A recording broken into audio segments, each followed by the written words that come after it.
In this video, you'll learn how to effectively describe a job on Taskrabbit. By following these steps, you will be able to clearly communicate your needs and connect with the right tasker for your project. Begin by navigating to the Taskrabbit website or opening the Taskrabbit app on your device. Once you are on the home page, locate the search bar at the top of the screen. This is where you will input the task you need assistance with. Enter the specific task in the search bar, such as furniture assembly or house cleaning.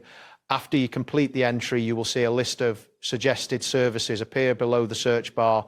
This drop-down menu will help you pinpoint the exact service required. Next, select your desired service category from the drop-down results.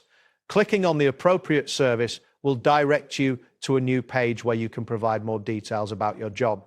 This step is crucial as it helps narrow down your options to those taskers who specialize in the service you need. Once you are on the job details page, you will encounter a form that prompts you to answer specific questions about your job.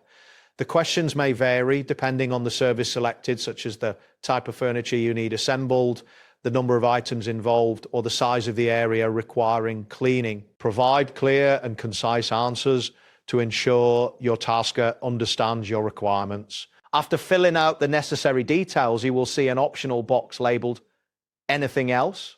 Optional. This is your opportunity to add any special instructions or additional information that might help the tasker understand your needs better. Make sure to include relevant details that could impact the job. Finally, after submitting your job description, Taskrabbit will begin matching you with suitable taskers based on the information you provided. Take a moment to browse through the profiles of the taskers who are available. Their qualifications and reviews will help you select the right person for your task. That wraps up today's guide. Thanks for watching, and catch you in the next tutorial.